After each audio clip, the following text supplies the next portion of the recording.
Hey everybody, Adam Savage, and I am in the painting room at FBFX in London alongside head painter Anadora. How are you? Good, how are you? Very good. Last year we covered this amazing Wolverine costume you guys built, talking to Bex and Ed about its construction. I am really looking forward to talking to you about the painting because I don't think people realize just how much iteration might be in a major franchise film like this. Yeah. Can you talk me through how you guys executed the paint job for the cowl? We can go as slow as you want to go. Cool. Yeah, I'll talk you through it. Basically, these are my, now I don't remember how many there are, 27 samples that I did. For some reason, we kept this awful box.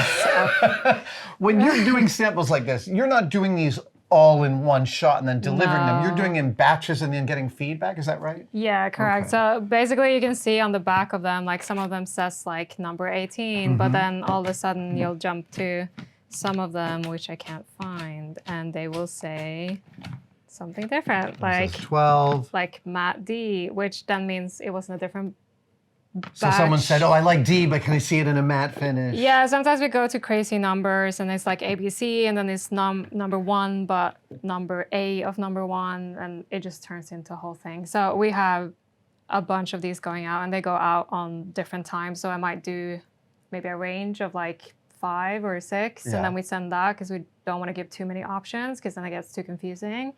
Or maybe too many choices, maybe. Oh, you guys have this experience. If you give too many options, can you get too many options back? Yes. It's quite hard sometimes because there's not just one person you have to please. There's multiple people and you want to make everyone happy. And obviously with this, which is really big, you need sign off from other people as well. There's so many stakeholders who have an investment in what Wolverine's cowl looks like. Big time, yeah. So I had a lot of feedback, as you can see. I'm noticing that some of them are plated where others don't seem, or some of them seem to have a plating. Yes. Where many don't.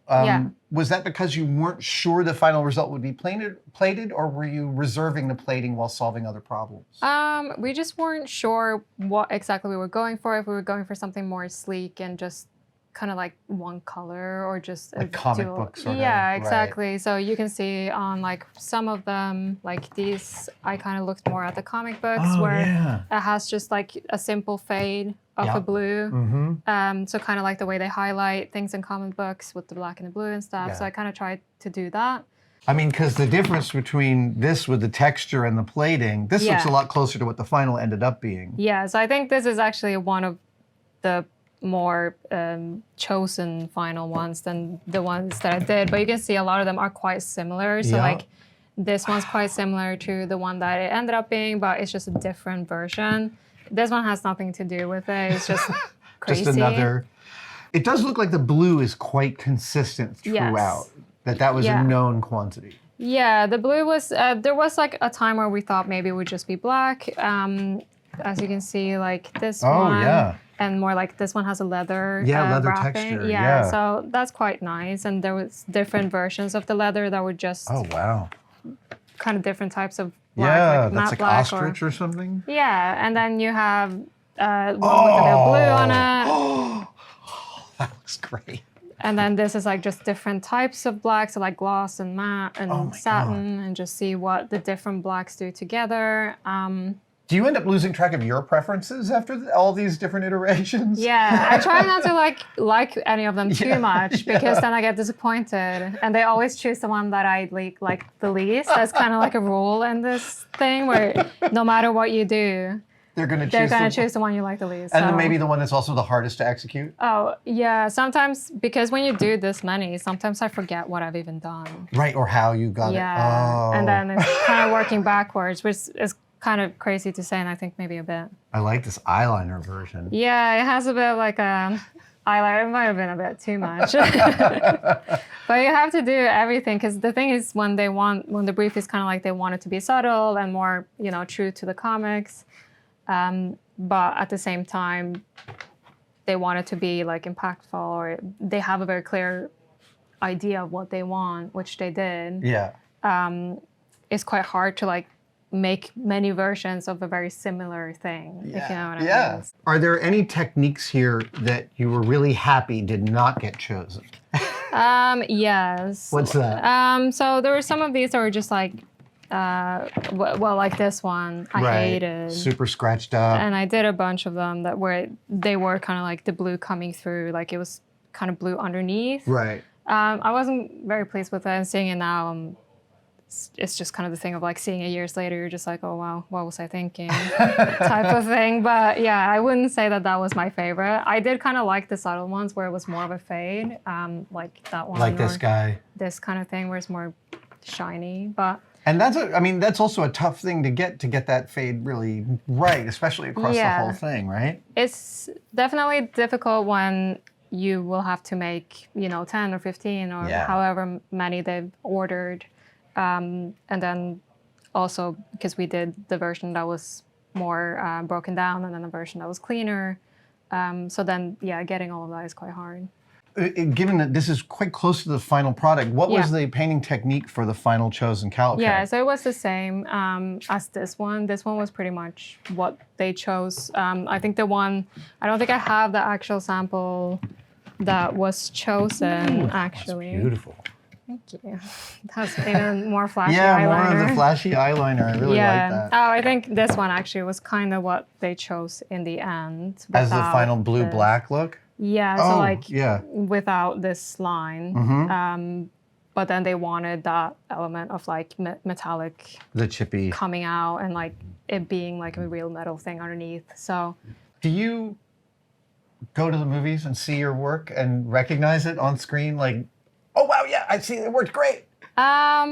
Yes, like we do go and see it. Like we organized for this, FB organized a little viewing for us, so we went and saw it, and it was really fun to see. But I'm always disappointed once I'm. You're never happy with your work on screen. No, I actually saw so many people online recreating this that I thought did a better job than me. So I was quite jealous. Actually, I was like, oh. So you pay attention to the cosplayers out there replicating your textures and your paint. Amazing. No, I think it's really fun, and it's nice to see how other people tackle the same issues, I guess, that I have, because they have to try and figure out how it was done as well. So here's a question. How was this done? How did you get a leather texture onto here? Oh, I didn't do that. That's wrapped before it gets molded. It was wrapped in it is? leather. Okay, so it's added on. Yeah, so it is leather. Gotcha. Yeah, that's how you get a leather texture. With leather. With leather, yeah. That makes total sense. Yeah. It's a good way to do it, though, if you want to recreate a bunch of them. Just put it in the mold and then... I mean, I can totally... It totally makes sense to me that a character this important at the peak of a franchise that important would have a lot of stakeholders to buy off. Over the course of time you spent dialing in on this paint job, what length of time does this collection represent? Like 2 months, 6 months, a year? I don't remember exactly how long it was, but I think it was over some months. Because by the time we start, I might...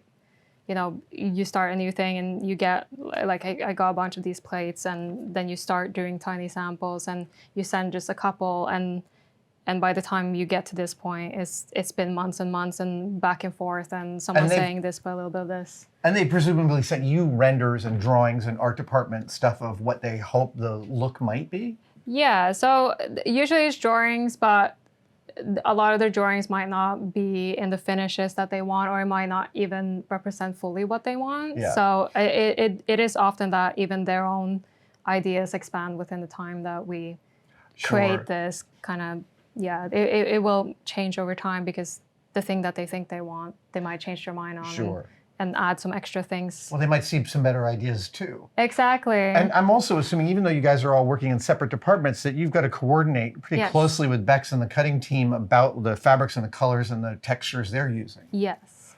So yeah, we work a lot together. And then with Ed as well, who was catting all of this. And we all have to, pretty much we're a team, we all have to work together to get to the finished thing. And because this one was weathered as well here. There's a lot of airbrushing and coordinating when things were done, so we could run upstairs with some airbrushes and just make it look a bit dirty.